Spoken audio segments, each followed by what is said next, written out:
Welcome to the Moments That Matter podcast. My name is Laura Escamilla. I'm your host. And I am your co-host, Isaac Escamilla. So today we're going to continue our series on speaking to young professionals. And today we have Alyssa Escalante. Alyssa is a school psychologist for Round Rock ISD. And we're going to have her tell us a little bit about herself and her job. As you said, I'm Alyssa, and I'm currently a school psychologist. I'm having a lot of fun, early career professional, so there's so much that I am learning how to do and what not to do, but it's been a journey, so very excited to be here. We talked about off air a little bit of mental health, a little bit of professional things. And really what sparked me to invite you on is the licensed specialist in school psychology. So I've been learning a lot about what it takes to get licensed, the hours that it takes to do internships and have supervisors and all of these things that are really important to mental health right now. So I'm really interested to know what intrigued you about pursuing school psychology and what happened there. And we should note that you went to St. Edward's for your undergrad, and then you continued at Texas Women's University for your graduate school. Tell me a little bit about what interested you about psychology. I think it really started in high school. So I took a lot of dual credit classes, and one of them was Introduction to Psychology.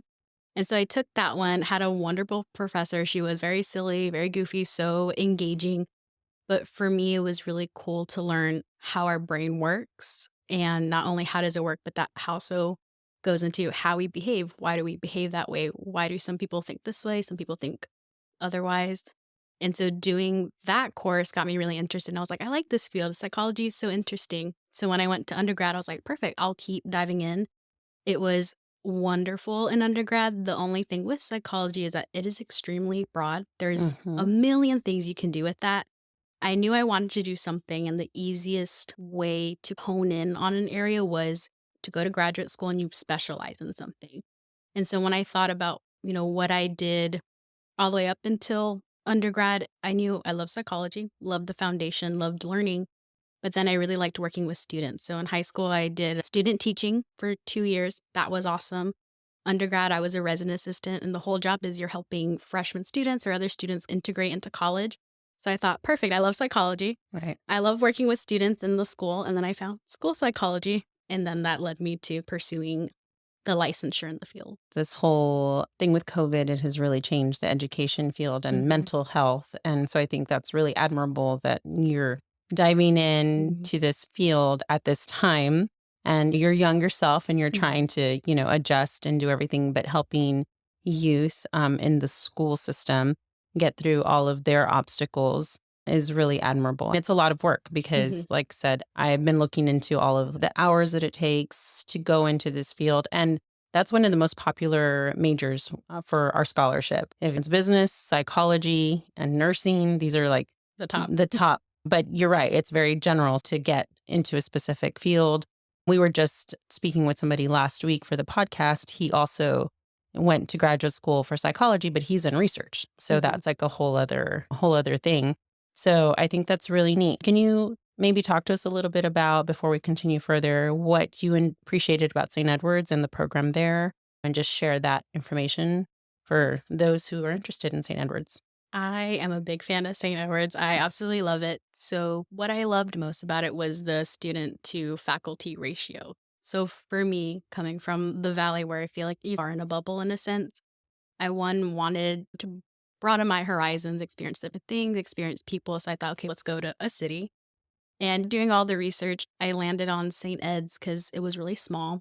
My thought is, I knew I really wanted to go to grad school. And in order to go to grad school, you need to beef up your resume, have a lot of experiences. It makes you look like a better candidate, put more effort than a typical student. And so I thought the way to do that is I could be a research assistant, could be a teacher's assistant, I could have an on-campus job. So when I think of larger universities like UT and I was researching things, I was like, oh, so at UT you can be in a class, maybe it's 400 students, giant lecture halls. Maybe the professor doesn't really know you. It's hard to get involved. But at St. Edward's, I was in a class of maybe 15 people tops. That was a really big class. My first year when I thought, okay, let me go talk to a professor and see if I can become a teacher's assistant, a research assistant. I was able to do both. And it was super easy. They knew who I was, try to participate. And it's not hard because there's only 5 other people, 10 other people. So I think the biggest thing that I really like is it's a small campus. The ratios are perfect to be involved and engaged, and it's very intimate. So getting to know your professor is really easy. And when you only have a couple of students to worry about or smaller numbers, they can put so much more effort into helping you achieve your goals, and especially academic and research related. So those ratios really worked well. Yeah, and that's really important when you're looking at universities and trying to pick what works for you and your Hmm. personality, because some students thrive on being Hmm. one of 400 students. Yes. And I know, but once you get to graduate school, you're right. We have a good friend of ours who has his doctorate, he's a doctor, and mentioned to us that he went to UT as an undergrad. And when he got to graduate school and to medical school, how he felt disadvantaged because students who went to smaller universities could call their professors and ask, I have this problem, I have this thing. And he didn't have that relationship with his professors. And that was like a really big thing that he brought up to us. He's a friend of Isaac's. And one of the reasons that we encouraged our kids to go to a smaller university that had that issue. So I appreciate you bringing that up. And some kids are fine. Some kids Yes. love the bigger university. And that's great. Was that one of the reasons also your graduate program, Texas Women's University, that you talk to me a little bit about how you found that university and what made you decide? Because you had to move, you had to leave Yes. Austin and move. And so those are all big choices to make. It's hard to leave Austin. It was hard. It's not hard to fall in love with the city. So essentially, what my next step is my second year to St. Ed's, I was thinking, okay, I'm going to go to grad school. What kind of psychology do I want to Hmm. get into? I fell into school psychology. So really, for me and probably a lot of people my age, you go to Google. Yeah. What are the best universities in Yeah. Texas for school psychology? And so that was really easy. I knew I wanted to stay in Texas. When you're St. Edward's, the capital's right there. My dreams at that time were like, I want to be involved in education. I really like school psychology. I would love to have a role in policy making in the realm of school psych. So I thought, okay, well, if I'm going to do that and I'm going to talk about Texas issues, I should probably stay in Texas. Close that little circle to Texas. I do my Google search, Texas Women's comes up.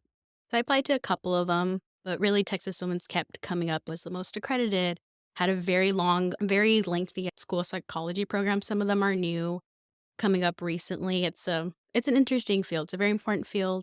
We need more school psychs, but there's not a lot of programs, so it's a growing field as well. But another part is, for me, was a big thing, was being nationally certified.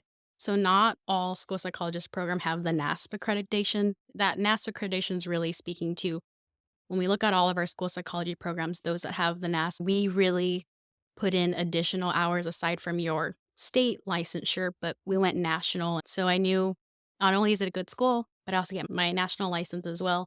And so it really just felt like Texas was the best fit. Now, of course, you always come to the challenge of, I love this school, but will they love me? Will they Right. accept me? Yeah. Because applying to grad school is really hard and your cohort sizes are teeny, teeny, tiny. And so that's another thing that when I talk about my siblings or anybody else applying is we got to look at how many students are they accepting. You have to be mindful that while that program might be really awesome, they might only accept 3 students. And it's not to say that you were an excellent applicant, but if there's 50 of y'all and 20 of you are like really great, it's going So to be hard. once you get to that level, everybody's an excellent student, It's really. really tough and to like I applied to UT, they're one of the schools where they're only going to accept 2. Some years only accepted 1. So it's really Wow. it's really tough. So when you go to grad school, you do have to, I would say, really be mindful on how many places you're applying. And what I really loved about Texas Women's, because in school psychology, we always say, we want more of you guys. But it's hard for me to see, we want more, but we're only going to accept 1 or 2 a year. Right. Texas Women's, on the other hand, was accepting 8 or 9. And I was like, this is fantastic. They seem like they really do care about pushing more professionals into the field. So it just overall seemed really well rounded. That's awesome. But the central thing to every university pick Mm. is both of these universities are private universities. How Yes. did you and your family handle the financial aspect of this? Like I said, a private university, just for listeners, is often almost double what a state university is. So St. Edward's is a private university compare when you're comparing to UT, UTSA. Those are state funded universities. So the tuition is different, costs more, cost of living, everything is more. However, they are more generous with merit scholarships and that type of thing. Can you share a little bit about how you managed to work that out? Of course. So I think the biggest money saver was when I was in high school, I took probably as many dual credit courses as I can. And when I was researching, I believe dual credit is typically accepted across Texas, at Hmm. least, that accepts as college credit.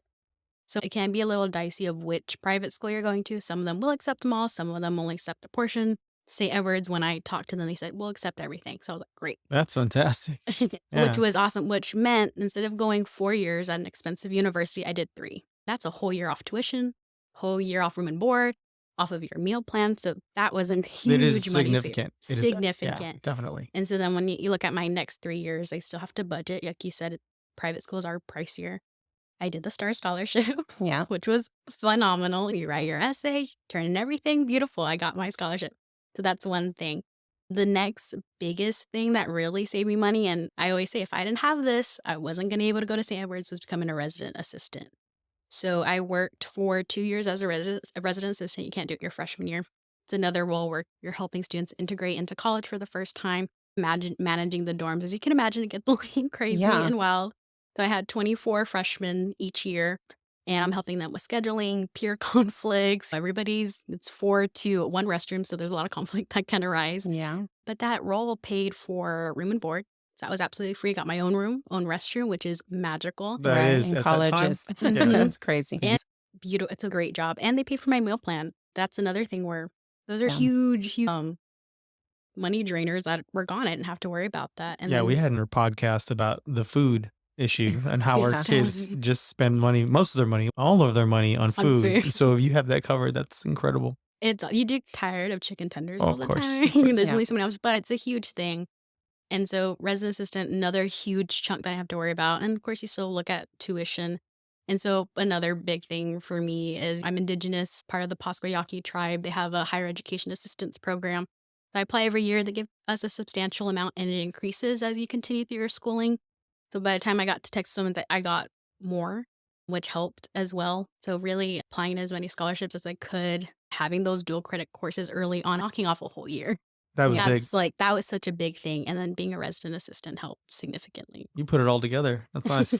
Yeah. There's a And lot of these pieces. are the tips that students need to figure it out, because a lot of kids say, look at the price tag, and they're like, okay, I can't go anywhere. But there's ways to work around this. It won't necessarily be free, but Yeah, there you gotta are put in things that can help, and you got to put the Mhm. work in, right? You can earn your way. You can earn your way through if you look in the right places. So Exactly. as we get through this, I'd like to learn a little bit more about your licensed specialist in school psychology and what that was like. I know graduate school, obviously, you have to do a year supervised Mhm. internship, and what that looks like, and how you found your internship, and how you found how that worked with supervisor, and what that was like for you. Was that part of your graduate program, and what that kind of looked like for you? So getting your licensure in school psychology for graduate school, at least for Texas Women's, which is another thing I really like, they put you into the schools as fast as they can.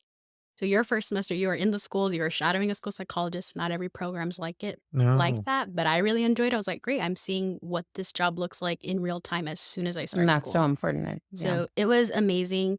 You take a lot of courses. That specialist degree essentially is between the master's and the doctorate. So you do get a little bit of more coursework, but that's still a lot on top of what you do. But that graduate experience, it's twofold. So essentially, you're going to all your classes, and then you're also going to the schools and you're getting experience, and you level up. So that first time, you hands off, don't do anything. You're just looking. Right. The next time you come back, now we're working with students one-on-one, heavy guidance. Then you keep going back to the school and they give you a little bit more responsibility. But really what happens is you get into your internship year, you are heavily supervised.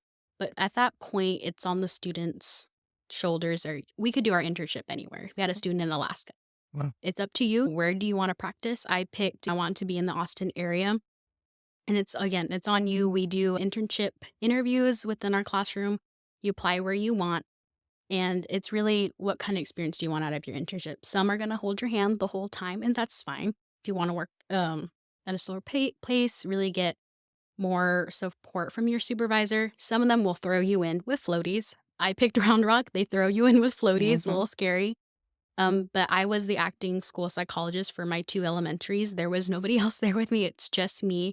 But you are required to meet with your supervisor every week. So I met with her more than once, and Zoom makes everything easier. Yeah. Definitely. So for every case, especially in the beginning, I was like, I don't know how to do this. What do I do? She helped me along the way. She went to Texas Women, so it was awesome.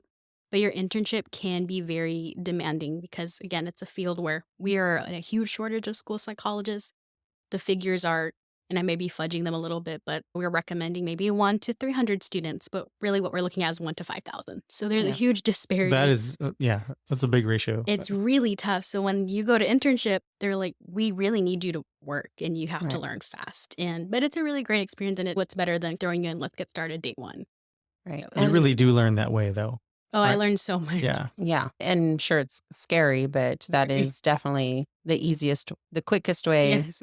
to learn once you start dealing with, I'm sure, with all the little issues that's come up and you're like, Mhm. okay, I can handle this. I can handle this. But that's really important to know that you have to look at that when you're looking at graduate schools Mhm. too, on how they handle on your internships and how that's handled. Because I wouldn't have thought that they're handled differently wherever you go. I would Yeah. think, yeah, that they're all the same, follow the same pattern, but that's good to know that's important. And so can you talk to me a little bit about what do you do on a day-to-day basis? Obviously, I'm sure one-on-one your students, does Mhm. that include psych evaluations, counseling? Do you work with teachers on handling Mhm. mental health issues? Because I always thought about that during COVID, that there are students who are experiencing more mental health issues, but how did the teachers learn to deal with that? Because that's not their field, that's not their expertise. So Mhm. is there training involved in your role to help teachers handle this, or do teachers just say, here's this kid, like he's deal with him? How does that work? To speak to the role of a school psychologist, what my day looks like, you get your campuses. Every district is different. You might have 2, you might have 3, you might be helping everywhere, you might just have 1. For me, I have 2. Every day looks different. You're the only school psychologist for those 2 campuses. You have a caseload of students. So my job encompasses assessment. So I'm doing formal testing that looks like cognitive testing, so where I'm getting the students' IQ. Looks like academic testing. We're sitting down, let me see their reading, writing, math skills. Where are they at on grade level, below? I do autism evaluations. A lot looks different for every child and age. So when they're 5 and under, or actually 7 and under, I do play based. We're playing on looking at those skills. They get older, we have more of a conversation level. We do games. But really, every day it's either I'm doing some form of assessment. I also observe my students. So imagine for students on the spectrum, we're looking for those differences in deficits in social skills, how they're verbally communicating, how they're non-verbally communicating. The best way to observe that is in the classroom. Let me see what they do at recess. Let me see what they're doing while we're reading in Their class. interactions with other hmm students and their teachers. And So I do the assessments on a daily basis. I'm doing observations. A big part is that consultations. I get to know a student during a 45-day window. So when we first say the student looks like they might need specialized instruction, we talk to parents, we sign consent saying, hey, we would like to do an evaluation. We want to know, does the student have a disability? And if they do, how can we help? So as soon as parents sign, that gives me 45 days. So if you can imagine, every single day, some kid is either due next week, they're due tomorrow, they're due today. so every kid's on a different level at where Yes. you're at with them. So like right now, It's a we lot of have, paperwork. oh, the paperwork is significant. And so every day, I can't say every day is not Organization the same. skills, yeah. Yes, Also, we are very big on managing our caseloads in Excel, having it all organized. I color code. Some people just want black and white. But you're doing assessments, observations, consultations with teachers and parents, and then the paperwork comes in. Because when I have this student and I have all this beautiful data, I have to sit down and I have to write everything. right. So per child, those evaluations can take anywhere from 45, maybe to 60, 70 pages, depending on how much evaluations we had to put into the student to assess their skills. And then you have report writing. That looks different because some weeks maybe I have 5 kids that they're due this week. I need to submit the reports. There's some weeks maybe I have 1, maybe I don't have any. Some I have 10 for some reason. So Yeah. you sit and report write, and then the paperwork is we have every single student. So our caseload can be maybe 60 to 70, for example. Wow. That's 60 to 70 evaluations. Every single child needs to have the ARD meeting, which is essentially that meeting where we discuss, yes, they did have a disability. These are the services we'd like to present. Or no, they didn't have a disability, but let's talk how we support them through gen ed. In Round Rock, and this is different. This was not taught in graduate school. It's probably not taught in a lot of grad schools. When you're a school psychologist, there really isn't a lot of talk about ARD meetings and you running it. Usually you're there to give the assessment results and then Mhm. you're done. In Round Rock, their expectation is that our school psychologists run every initial ARD. Really, what that means is if a child has never been evaluated by special education before, you do your assessment, then that's their first ARD. They've never had one before. I do have to prep all that paperwork. So on some days, I'll have maybe 5 ARDs that week. So I got to spend more time prepping all of them. Sometimes, again, maybe I only have 2 ARDs or I have none, thankfully. So are you required to take the 45 days for every single student, or do some get evaluated quicker or not, or it's 45 days no matter what? It depends. For all of our initials, first time we're evaluating, legally we have 45 days. Sometimes it may take me a little bit quicker. So, for example, OHI evaluation, which is other health impairment, typically it's for students who have ADHD. They fall under that category. As long as I have a diagnosis and an observation, I can get that done pretty quick. Now, if we're looking at a child who may be on the spectrum, maybe they have dyslexia, those evaluations take much longer. So, probably will take me the full 45 days. Another thing that's really tough is when you do your evaluation, you need to have multiple points of data. So I need to hear from the teacher, what does the student look like in your classroom? I need to hear from parents or guardians, what do they look like at home? Because if we're seeing, the biggest thing is if I'm seeing, especially if we're seeing children on the spectrum that at school they have no social skills, they don't talk. Oh, that's concerning.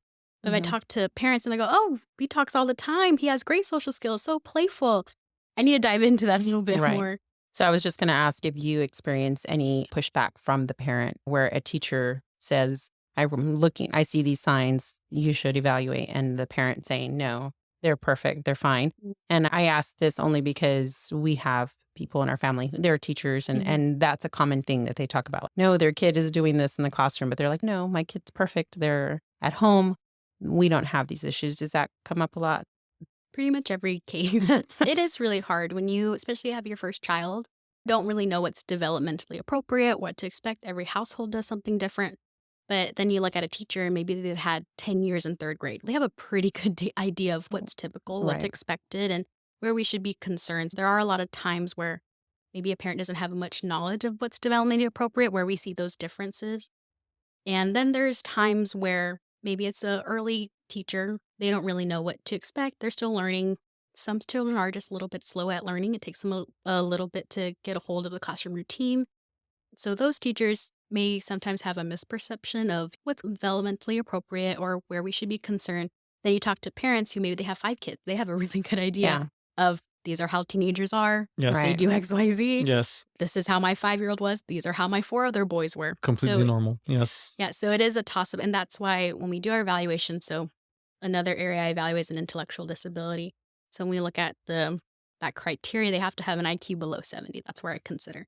But the second criteria is that a parent, or we have to have a parent and a teacher, at least 2 data points, both indicating that student has a deficit in 2 areas of adaptive skills. So those kinds of skills for independent living, functioning, because it hints to that. We can't have one side saying they have all these deficits and then ignore the other side where we're saying, hey, no, they can do all these things. So it's really important that we have some consistency, because if we don't, then that may not be a disability. There may be some external factors that we have to consider. That's Wow. very interesting. That's a That's There's a lot. lot to Yeah, it. there's a lot to that, but it is very interesting. So if you could go back to undergrad, Mhm. would you do this all over again? And what would you do different if you could?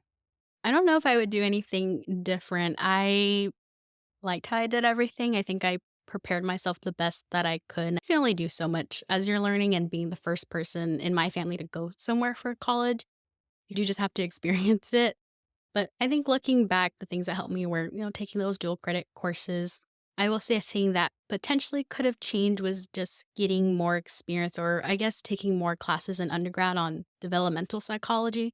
So it wasn't until I got to grad school. I was also a TA. They paid me. That was also really Yeah. helpful. So I taught undergraduate courses in developmental psych. And so when you're a school psychologist, that's a big part. You need to understand what's developmentally appropriate, because again, if we're having expectations on this second grader, but they're for a middle schooler, that's not. If we look at a child and we say, hey, he's reading really slow, but they're in pre-K, they're learning how to read. It's going to take a while. Right. So I will say, looking back, at least in this field, any exposure you can get with the population you want to serve, that's just for all psych, do it. It gives you so much more, or it gives you a better understanding of what to expect, when to be concerned, when not to be concerned. If I look back, I think, ooh, maybe if I did more babysitting jobs or just little things, Yeah. just would have prepared me More a little bit. exposure to students of the same age that you're Mhm. now currently serving. Yeah, that would have been really great. But I will say, at least when I did graduate school and I taught those developmental courses, you teach yourself too. I was like, Right. oh, this is so helpful, because I went from birth to death teaching that class. And so when I started at Round Rock, not that I had they say it takes about year 5 until you really get a good handle of things. I was at least able to reflect of, oh, I remember when I was teaching this.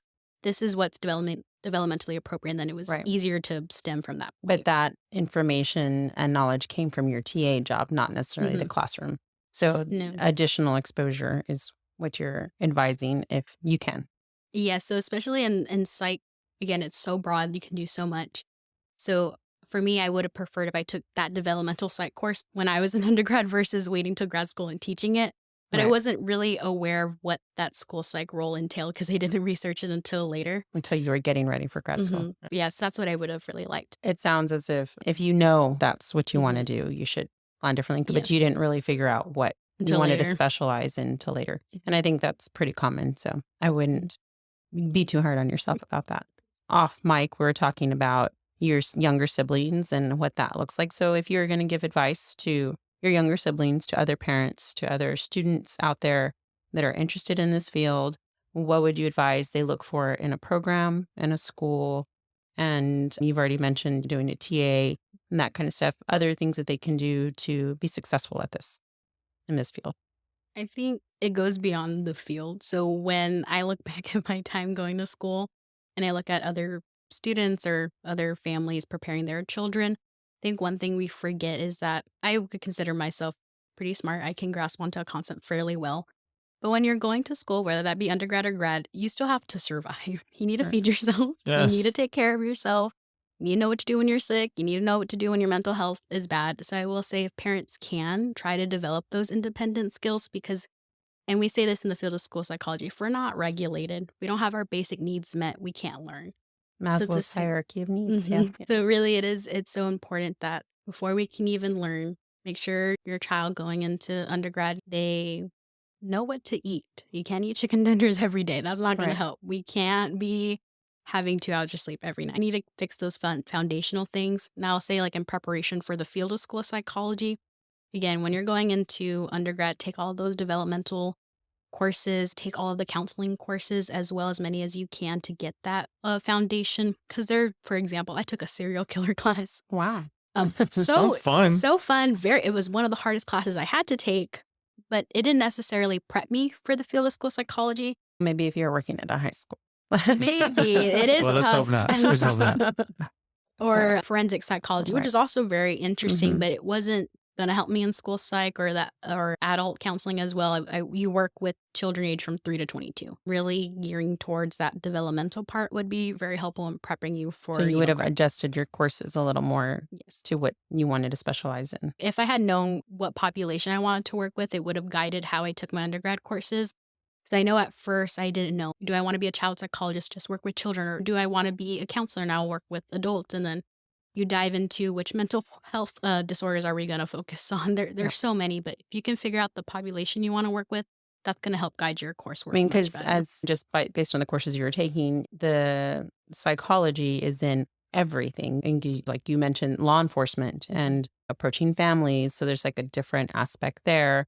There is talking to somebody who's committed a crime. And Mhm. yeah, so it's all aspects. So I imagine that you're exposed to all that in undergrad. How do you hone in into what Mhm. you really enjoy about it? So I appreciate you mentioning that because I think, yes, I think an undergrad is meant to Cover the basics. cover everything, expose you to everything so you can decide. I did business undergrad and I thought I liked marketing. And then I was like, oh, I don't really want to do sales. And that's what it focused on. So I went with management and you had to figure out what you enjoy, what speaks to you.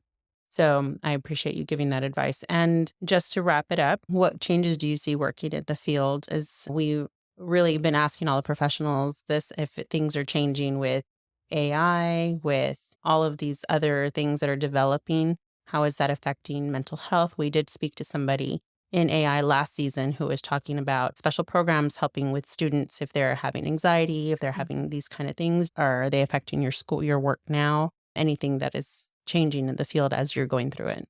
I think so. You're right on with the AI. So essentially, I think the beginning of the school year, I had a coworker talk to me about school psychology AI. So Hmm. essentially, part of your job, you have a lot to do. A big part of it is report writing. I can do like a cognitive assessment in 30 minutes with a 5-year-old, but to write that up maybe take me an hour and a half to really flesh out their strengths and weaknesses. And it can get really tough. And then part of those reports is you have to provide a recommendation. Like I say, yes, the student has dyslexia. Now what? I should probably say, this is what we can do to help. And you Right. have to specialize it for every student, every grade level, every skill.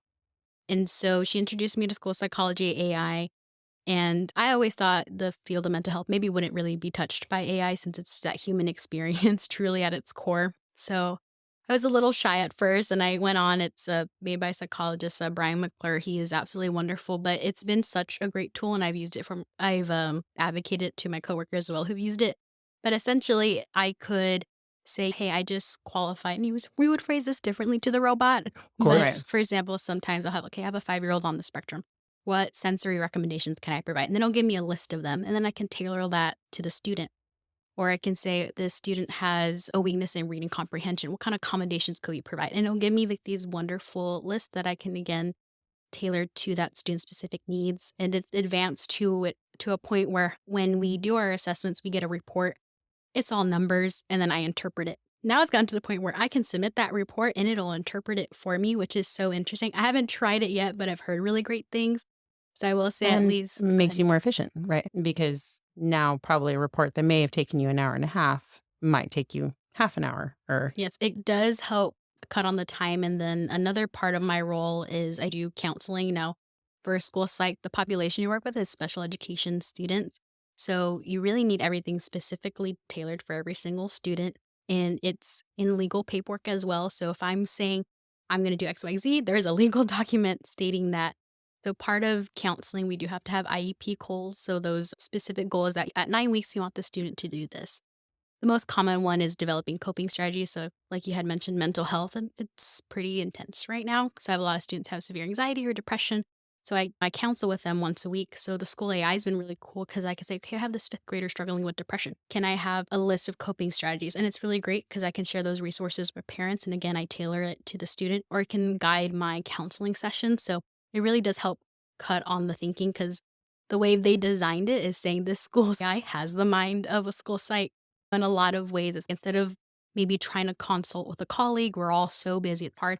I can go to school's AI and get a jump start on things, so it moves things a little bit quicker. Yeah, it's like having another person to bounce your ideas off Yeah, of. it is amazing. So I cannot thank them enough for developing it. That's a great Yeah. thing. I was going to ask you about tech earlier. So do you carry on a laptop all day or an Yes. iPad, or is that, what do you use? What's your preferred method? So I have been advised by many colleagues to grab a cart and do not carry things on your back because we carry so much stuff. Right. So the way school psych started is everything was on paper. Right. I can't imagine those times, but essentially we have moved toward technology. So one of the test kits I use called the WJ, so it allows me to do academic testing and cognitive testing. Those have maybe 4 or 5 easels.